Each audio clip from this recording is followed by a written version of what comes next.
Greetings, everyone. Hope all of you are having an absolutely fantastic day. Let's dig into this Pathfinder beta. I have finally finished it. Sorry, I decided to just take a couple of days and make my way through it, but I finished all of Act 4. Of course, we already know about some of the issues with the beta, and I really didn't want to speak on it until I felt like I could have a complete perspective about what Owlcat has done.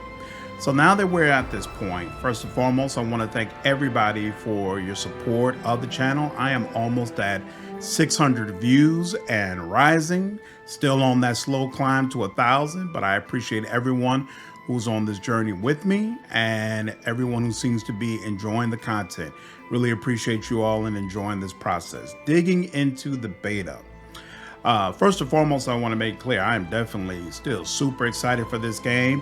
I feel like if they're able to stamp out these last few bugs and issues going on with it, it's pretty much a lock for Game of the Year. I mean, the replayability, the dialogue system, the mythic paths, it's just all incredible. And so I definitely feel strong about what Owlcat has created.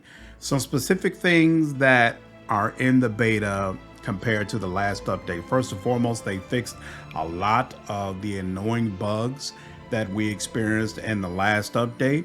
So very little of the falling through floors and entering into rooms that were completely unfinished that you couldn't even get out of.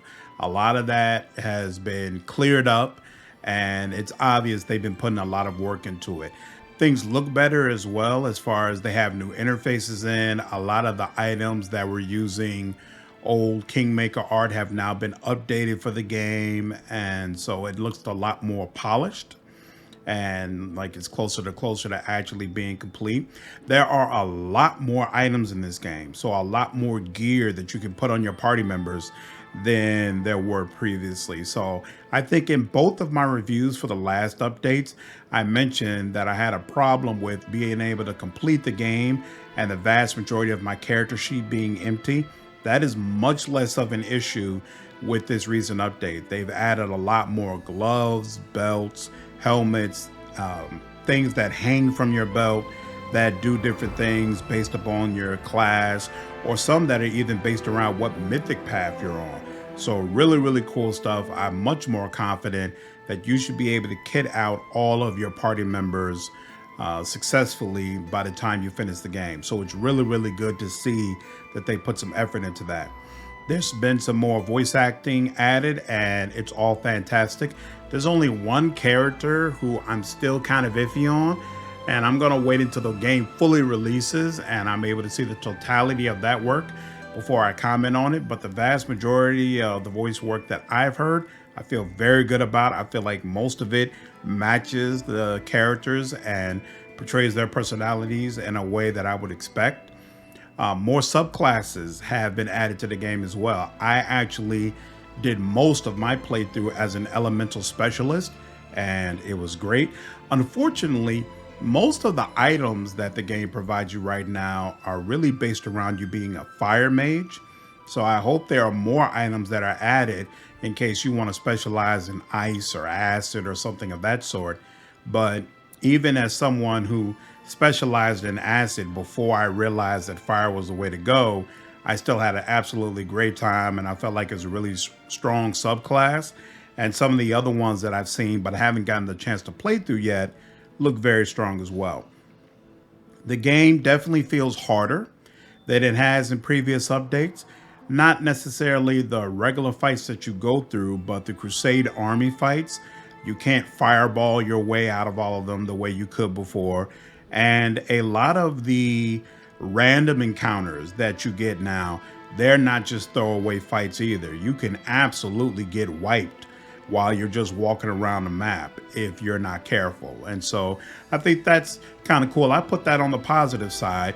I do think it's a little bit too hard in both cases.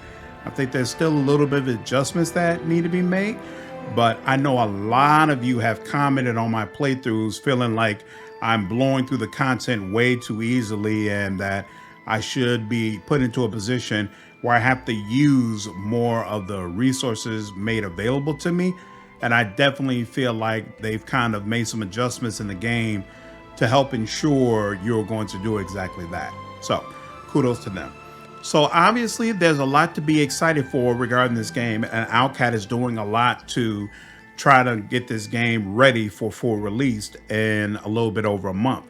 But there are definitely some drawbacks regarding this beta, and I think we should go through them. So even though they fixed a lot of the bugs that were plaguing the last beta, I feel like the bugs that have come up in this beta are way more serious. Like in the last one, it would just crash out, or you would fall through a floor or something like that, have to figure your way around, whatever. These are things that you can deal with. But one of the first major bugs that I think a lot of people experience playing this beta is not being able to speak to NPCs. And oftentimes these would be major NPCs that you can't even move forward in the main quest without being able to speak to them. I know in my playthrough originally, I was basically locked out of moving forward with the Azada mythic path and Lich mythic path. And I reached a point where I flat out couldn't move forward with the main quest. I had to restart and go back an hour or two in order to try to get to this person again, and then finally was able to move forward in the game. To Owlcat's credit, they were very, very quick about getting that resolved. But in my playthrough, I've seen other very, very serious bugs come up. For me, respeccing is completely broken. Well, I'm sorry, I should take that back. Not completely broken. You can go to the NPC you're supposed to be able to use to respec your character, and you can go through all your character levels. However, it'll clear all of the options that you chose for your mythic path, and it won't give you those points back so that you can reselect those options. So basically, the only way I can respec is to be willing to lose all the mythic abilities and feats that I have gained over the course of my playthrough, which of course is a no-go. I personally experienced an issue with my saves, and I know this is just me, but I feel like it's still worth noting. I decided to install Kingmaker because I wanted to do a playthrough of the previous game, and I might have put it up on YouTube so that we could all kind of see it and then compare it to what Owlcat is going to do with Wrath of the Righteous. I felt like it would be a nice thing for us to get into. Well, after I did that, it bugged my saves for Wrath of the Righteous. I would try to load up a save, and the game would attempt to do so, to give you the percentage progress bar, and then it would crash out to the main menu and come up with an error message that specifically referenced Kingmaker. And the only way I was able to fix that was to uninstall Kingmaker, uninstall Wrath of the Righteous, and then reinstall the Wrath of the Righteous beta. And then I finally stopped experiencing that issue. And then the major bug that I experienced is after taking Dresden, I was unable to recruit any new members for my army. So basically I had to stick with whatever members in my army I had before the time that I took Dresden. And I went back, did the whole quest again, took it again. It doesn't matter. I couldn't find a way around this, which basically put me in a position where I could no longer manually manage the Crusade because there was no way for me to be able to win those Crusade army battles. So I had to set my whole playthrough to auto Crusade. And the problem with that is, one, you miss out on a bunch of content because now all those sequences that I showed you all in the Crusade management video regarding the different committees and how you're deciding things that go on in your Crusade, well, now all that stuff is just automatically taken care of, so I can't really get a sense of what Owlcat might have done that's new. And then in addition to that, any quest that required you to do something within the Crusade management system, I was completely unable to finish them. Because of course, they're still retooling this auto Crusade system, and I assume they're going to put something in there that will allow you to still complete a quest if it says, hey, you need to go into this system to send a letter or have your army do this in order for a particular quest to be able to continue, but that functionality isn't in there right now. And I mention all of this to say two things. One, I definitely reiterate my position from the video I released when the beta first came out, that I don't see how this game can release in September. I definitely feel like there's a lot more from a stabilization standpoint, there's a lot more work that has to be done. And it's just hard for me to see that all of it is going to be done in a month. Then again, of course, take that with a grain of salt. I know very little about making games, so it's not like I'm speaking from personal experience or anything like that. But as someone who has been playing the beta steadily since it released, I don't see how all of this is just going to be fixed magically before September 4th. But then even more importantly, I gotta be honest, I strongly feel like they should have dropped those last 2 acts. They should have went on ahead and dropped those acts in the beta.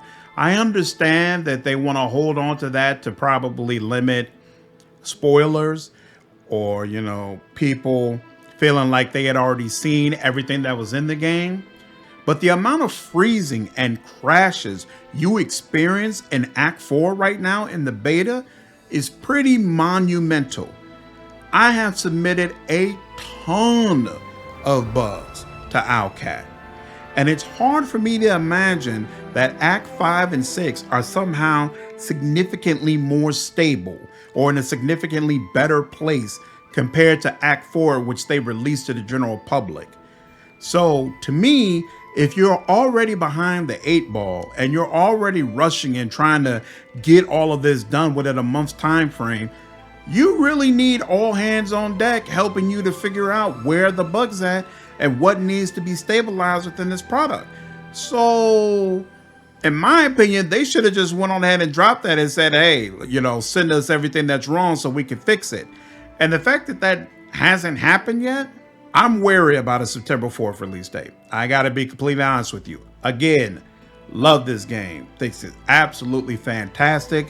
Think it's absolutely a lock for a whole lot of awards as long as the launch goes well. And I think that's the major question right now.